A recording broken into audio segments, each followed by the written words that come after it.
Bonjour tout le monde, j'espère que vous allez bien. Les deux dernières séances, on a présenté un aperçu général de l'inflation, les types, les causes, les conséquences de l'inflation et aussi on a introduit comme une première partie la méthode de calcul ou la mesure de cette inflation. Aujourd'hui, on va essayer de pousser l'analyse et d'aller vers le détail de la méthode de calcul de l'inflation. On va se focaliser bien sûr sur la méthode de calcul du IPC qui se base sur l'indice de la paire en chaîne. Et aussi, on va évoquer la notion de l'inflation sous-jacente, bien sûr utilisée par Banque Maghrib pour avoir un indice ou un indicateur de l'inflation qui est un peu fiable. On va voir le contexte de l'utilisation de cet indice. Bien sûr, comme vous savez, cet indice est utilisé sur le plan international à travers plusieurs méthodes. On a choisi de présenter trois méthodes. On a la méthode d'exclusion, on a aussi la méthode de la moyenne tronquée et on a aussi la méthode de double pondération. Donc généralement, c'est le sujet de notre discussion d'aujourd'hui. Maintenant, si on parle de la méthode du calcul de l'inflation ou plus précisément le calcul du DPC, on a dit pour le cas du Maroc, plus précisément pour la CP, il travaille à travers l'indice de la paire en chaîne. Comme vous savez, l'indice de la paire, on a l'indice de la paire qui concerne les prix et l'indice de la paire qui concerne les quantités. Pour notre cas, ce qui nous concerne, c'est l'indice de la paire en chaîne des prix. Vous allez voir ici la formule. Vous pouvez voir, on a ici les prix, les quantités, ça veut dire on parle pas spécialement des quantités, on parle plutôt des pondérations. Et la même chose, les prix et les quantités ou les pondérations de l'année de base. On a déjà dit que pour le cas du Maroc, la dernière année de base, c'est 2006. On est en train de préparer une nouvelle année de base qui est 2017. Mais pour notre cas, on a le prix de l'année qu'on cherche à déterminer l'inflation et les prix et les pondérations de l'année de base. On a déjà précisé que l'année de base, on a réalisé un sondage ou des enquêtes pour avoir ou pour savoir le comportement de consommation ou de consommateurs marocains. En plus, on a déterminé selon plusieurs périodes, généralement on a 12 observations effectuées au cours de cette année de base. C'est pour cela on utilise cet indice de la paire. On a d'autres pays qui utilisent plutôt l'indice de la page. On va voir la différence entre ces deux indices. Vous pouvez voir ici, on a l'indice de la paire, on a l'indice de la paire des prix et l'indice de la paire des quantités. Ce qui nous concerne, c'est plutôt l'indice des prix, l'indice de la paire des prix, puisqu'on parle de l'inflation. On a des cas où on utilise l'indice de la paire ou l'indice de page qui concerne les quantités. La différence est simple. Bien sûr, en dénominateur, on a les prix et les pondérations de l'année de base. Et pour le numérateur, on a le prix de l'année qu'on cherche à déterminer l'inflation. Et on a la quantité ou la pondération de base. Donc on se focalise pour l'indice de la paire des prix, on se focalise plutôt sur la variation des prix et on néglige la variation ou le changement de comportement. On se base seulement sur les études et les sondages réalisés sur le comportement de consommation pour l'année de base. Pour l'indice de la paire des quantités, on se focalise plutôt sur le changement de comportement de consommation pour l'année qu'on cherche à déterminer où on cherche à voir la variation. Maintenant, bien sûr, le cas du Maroc ou le cas du Haut Commissariat au Plan, il travaille avec l'indice de la paire. Bien sûr, elle présente des avantages et des inconvénients, mais on trouve que il y a plusieurs indices synthétiques, bien sûr. On a plusieurs pays ou plusieurs entités qui sont chargées des études statistiques et économiques qui se focalisent plutôt ou qui travaillent avec d'autres indices comme l'indice de page. Vous pouvez voir aussi, donc toujours l'indice de page, on a la partie prix et on a la partie quantité. L'indice de page des quantités et l'indice de page des prix. La différence entre l'indice de la paire et l'indice de page, c'est que pour l'indice de page, la majorité des prix et des quantités sont des prix de l'année qu'on cherche à déterminer. Ça veut dire que pour calculer l'inflation, par exemple de 2019, on doit avoir la variation des prix pour 2019 et aussi le comportement de consommation. Donc à chaque fois, on doit réaliser des sondages et des enquêtes pour savoir le changement de comportement de consommation. Donc ici, on peut voir clairement les avantages et les inconvénients de l'indice de la paire et l'indice de page. L'indice de la paire, bien sûr, elle a plusieurs avantages. La pondération est stable, puisqu'on parle ici, on essaye de trouver seulement la variation de prix. Donc la pondération, elle est toujours stable. Cette stabilité permet un calcul simple et rapide et moins coûteux. Donc, on peut calculer, donc on se base seulement sur le changement de la pondération des prix. Bien sûr, ce sont les avantages, mais les inconvénients, c'est que si les pondérations ont beaucoup changé, donc on parle de comportement de consommation, depuis l'époque de l'année de base, donc dans ce cas-là, cet indice risque de perdre sa signification. C'est pour cela on voit que l'HCP, à chaque fois, cherche à changer l'année de base. C'est pour cela on a un travail qui se fait pour avoir une actualisation de l'année de base et on travaille sur l'année ou une année de base de 2017. Ça concernant la paire. L'indice de page, bien sûr, a beaucoup d'avantages et aussi a des inconvénients.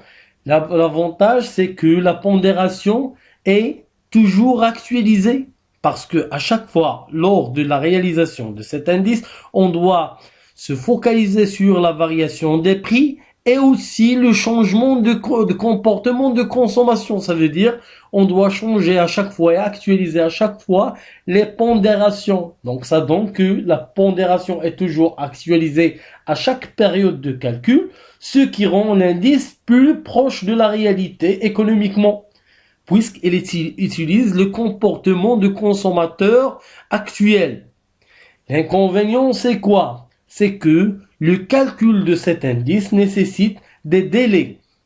Donc, on ne peut pas être rapide parce que le délai, on doit attendre à réaliser les enquêtes qui concernent le comportement de consommation.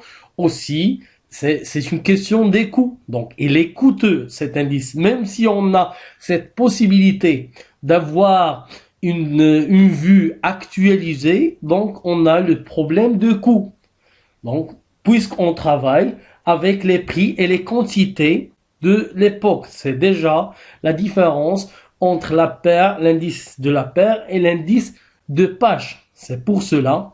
Donc, si, pour le cas du Maroc, si on travaille avec l'indice de la paire, puisqu'elle a ses avantages qui est rapide, simple et n'est pas coûteux, mais en contrepartie, on doit à chaque fois avoir une année de base qui change, puisqu'on peut avoir un changement de pondération ou un changement de comportement de consommation. Bien sûr, on n'a pas seulement ces deux indices.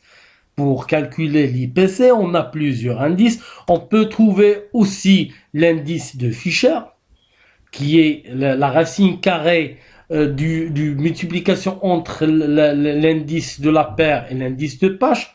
En termes de valeur, cet indice de Fisher, elle est inférieure à l'indice de la paire, elle est supérieure à l'indice de page. Donc, elle est bornée entre la valeur de l'indice de la paire et la valeur de l'indice de page. On a aussi d'autres types d'indices On peut parler de l'indice de Sedgwick.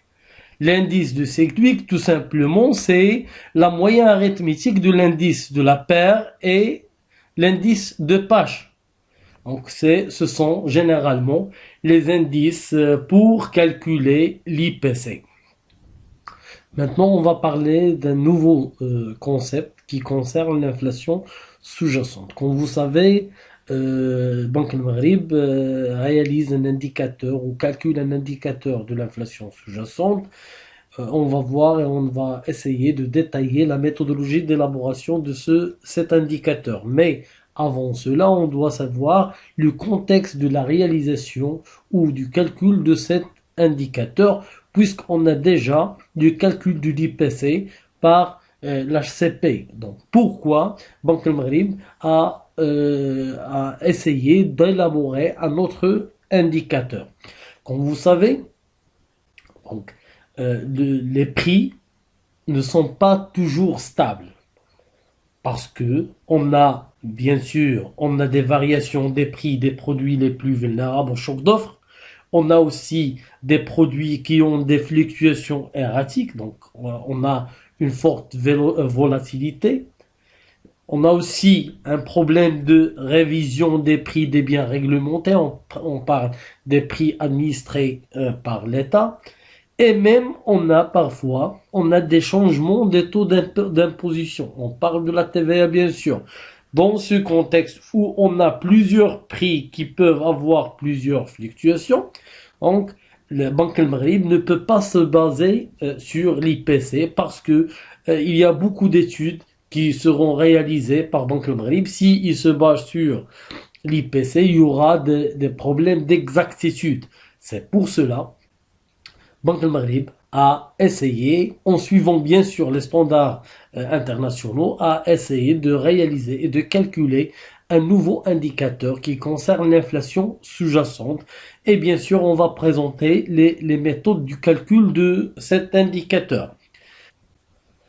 Donc, Banque al-Maghrib est pour renforcer son dispositif d'analyse d'inflation. Donc, elle a élaboré ce nouveau indicateur qu'on a appelé l'indicateur de l'inflation sous-jacente, appelé IPC-X. Bien sûr, on a plusieurs méthodes selon les standards internationaux et à l'instar de plusieurs banques centrales, on a plusieurs méthodes de calcul de cet indicateur qui est de l'inflation sous-jacente. L'indicateur de l'inflation sous-jacente est généralement calculé selon trois méthodes différentes. On a la méthode de l'exclusion, on a la méthode de la moyenne tronquée et on a aussi la méthode de la double pondération. Si on prend par exemple la méthode d'exclusion, il consiste à exclure les produits ou les prix des produits qui présentent une évolution erratique. Ça veut dire qu'ils sont très volatiles. Et aussi, donc, on a les deux aberrations. On a les prix qui sont très volatiles ou qui ont des évolutions erratiques. Et on a aussi les prix qui sont stables. On parle des prix, bien sûr, et les tarifs administrés. Donc, ce sont des prix qui présentent un poids, on peut voir un poids jusqu'à 21% du poids général du panier. Donc, cette liste pour les prix administrés, on a une liste bien sûr arrêtée par le ministère chargé des Affaires économiques et générales où on a l'ensemble de ces prix. Donc, ce sont des prix qui doivent être exclus de calcul lors de l'indicateur de l'inflation sous-jacente. Maintenant, pour comment on va savoir les prix ou comment on va détecter les prix qui ont une évolution erratique, donc tout simplement, on va essayer l'écart type de ces prix et on a un seuil d'exclusion de 2%. Donc, le prix qui dépasse ce seuil ce seuil critique, ce seuil d'exclusion sera exclu du calcul de l'indice ou l'indicateur de l'inflation sous-jacente. On peut voir ici l'exemple. On a ici le calcul de la volatilité, bien sûr, sur la base de l'écart type et on va expliquer, on va faire un petit rappel statistique pour voir comment se calcule l'écart type. Donc, si on a ici le seuil minimum qui est de 2%, tous les prix ou les aliments qui dépassent ce seuil de volatilité seront exclus du calcul de l'IPC X, à savoir l'indicateur de l'inflation sous-jacente. Maintenant, un petit rappel concernant la méthode de calcul de l'écart type. Vous pouvez voir ici, donc on a ici, c'est juste un rappel, on a la moyenne, bien sûr, ici, c'est le nombre d'observations, et ici, on a la somme des observations. Donc, pour calculer n'importe quel moyen, donc si on prend un exemple, on a des notes sur 10, on a 8 notes des étudiants, des notes sur 10. Par exemple, on a 2, 3, 4, 5, 6, 7 et 9. Donc, pour calculer la moyenne, donc le nombre d'observations, c'est 8. Et bien sûr, on fait la somme de ces observations. Donc, si on fait le calcul, on va trouver la moyenne. Très bien. Maintenant, pour calculer l'écart type, c'est déjà l'indicateur qui nous concerne. Donc, bien sûr, l'écart type, c'est un paramètre de dispersion pour voir la dispersion, pour notre cas, pour voir la volatilité des prix. Donc, on doit tout d'abord calculer la variance. La variance, c'est la même chose. Donc, on a 1 sur n le nombre d'observations. Le nombre d'observations pour notre exemple, c'est 8. Et si chaque observation va être soustraite de la moyenne, et on va faire la somme, on va calculer la variance. Donc si on calcule la variance, la racine de la variance, c'est l'écart type. Donc déjà, lorsqu'on parle de la variance et de l'écart type, on est dans les paramètres de dispersion. Pour la moyenne ou la médiane ou le mode, dans ce cas-là, on est dans les paramètres de position. On a ici un exemple pour calculer l'écart type. Tout d'abord, on doit calculer la variance, 1 sur le nombre d'observations, et on a chaque observation moins la moyenne, c'est le cas ici. Donc si on remplace, on a 1 sur 8. Les observations, on a 8 observations. On a 2, 3, 4, 5, 6, 7 et 9. Et ici, si on calcule la moyenne, c'est 5. Donc, chaque observation va être soustraite de la moyenne et on va voir la variance, la racine de la variance, c'est l'écart type. Ça permet de donner l'écart type et pour voir la volatilité. Donc, si on dépasse le seuil minimal de volatilité, il sera exclu. Et si on a deux types de prix qui seront exclus pour la méthode d'exclusion. Les prix qui ont une évolution erratique, ça veut dire ils dépassent ce seuil de 2% en termes de l'écart type. Et on a aussi les prix administrés qui figurent déjà dans une liste arrêté par le ministère chargé des Affaires économiques et générales. Et bien sûr, ce sont les deux composantes qui seront exclues de calcul de l'IPC. Pour la méthode de la moyenne tronquée, bien sûr, c'est une méthode utilisée pour réaliser cet indicateur. Elle est utilisée par plusieurs banques centrales. On peut parler de la Bank of England, la Banque d'Angleterre, la BCE, la Banque centrale européenne, et même la Banque du Canada. Mais avant d'expliquer ou de présenter la formule de la moyenne tronquée, on doit tout d'abord parler de la moyenne pondérée. On doit expliquer la moyenne pondérée parce que le principe de la moyenne tronquée, il se base sur la moyenne pondérée. Donc, on calcule la moyenne pondérée et on élimine les pourcentages et les perturbations des deux extrémités. Donc, on va pas se précipiter, on va essayer tout d'abord d'expliquer la moyenne pondérée. Maintenant, la formule de la moyenne pondérée, c'est ici. Donc, la différence entre la moyenne simple et la moyenne pondérée, c'est que on a ici des pondérations. On va prendre un exemple. Si on calcule, par exemple, on a des observations, on a ici 5 observations, donc en négligeant les crédits ou les coefficients. Donc comme toujours, ce sont des notes des étudiants, des notes sur 10. Maintenant, si on veut calculer tout simplement la moyenne, on aura 5 plus 4 plus 3 plus 6 plus 5 sur le nombre d'observations. C'est la moyenne. Mais pour la moyenne pondérée, on calcule la moyenne à travers les pondérations de chaque observation. Ça veut dire, dans ce cas-là, si on veut calculer, parce qu'on suppose que chaque matière a une pondération et un coefficient ou un crédit. C'est pour cela, si on veut calculer la moyenne pondérée, pour notre exemple, on doit calculer, on a 5 fois 6, plus 4 fois 3, plus 3 fois 4, plus 6 fois 3, plus 5 fois 4 sur la somme des coefficients ou de la pondération. Vous voyez, c'est la formulation de la moyenne pondérée. Maintenant, pourquoi on a évoqué la notion de moyenne pondérée pour expliquer la moyenne tronquée? La différence, c'est que ici, pour le cas de calcul de l'IPCX, oméga I ou le total de pondération, on a 100% parce que le poids de l'ensemble des prix ou l'ensemble des prix du panier est égal à 100%. Qu'est-ce qu'on cherche dans la moyenne tronquée? Donc, on a pratiquement la pondération, le total de la pondération. Donc, chaque produit ou chaque prix a un poids dans le panier. Donc, on a la somme. Et ici, qu'est-ce qu'on cherche? On cherche à éliminer les extrémités. Les extrémités qui consistent, c'est alpha et bêta. Alpha, c'est le pourcentage des prix, donc le pourcentage des prix qui ont une certaine stabilité, qui ont une faible volatilité. Et bêta, au contraire, c'est l'autre extrémité, c'est la partie des prix ou le pourcentage des prix qui a une évolution erratique, qui a une très grande volatilité. Pourquoi? Donc, on se contente seulement de la partie qui est stable.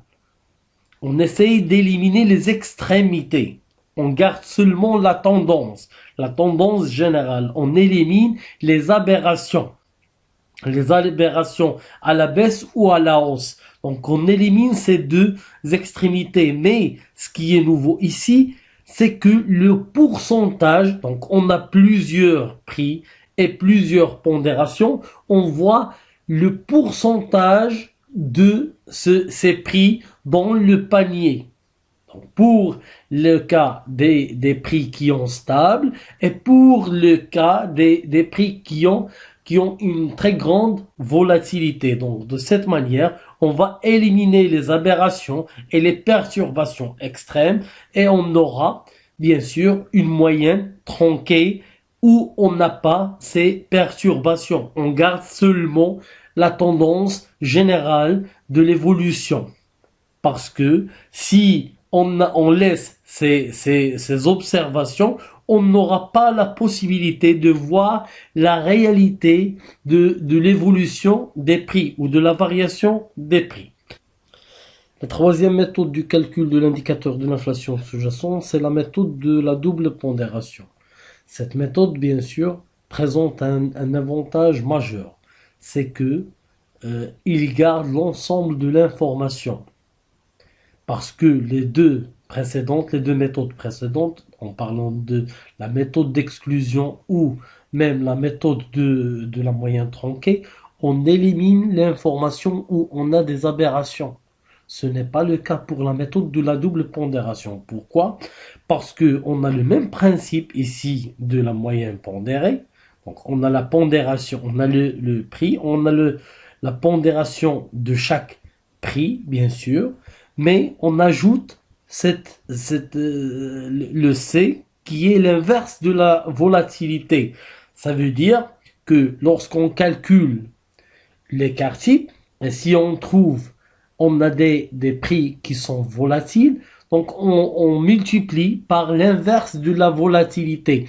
Donc si on a un prix qui est très volatile, on va minimiser sa pondération.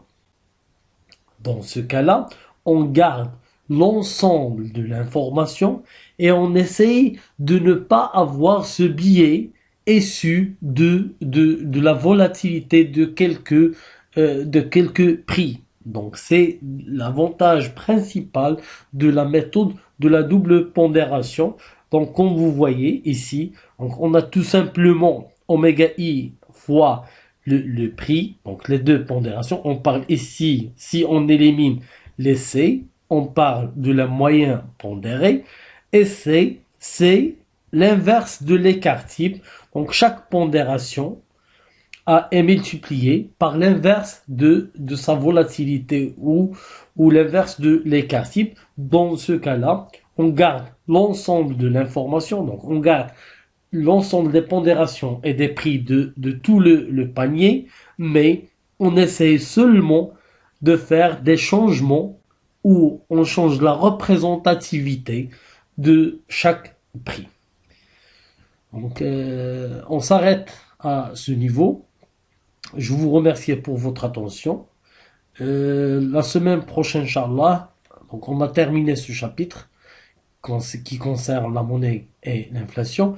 Et la semaine prochaine, on va se focaliser plus sur la politique monétaire en économie ouverte. Donc on va évoquer la notion de change et on va analyser la politique de change d'une manière générale. Donc je vous souhaite bon courage et à la semaine prochaine, Inch'Allah.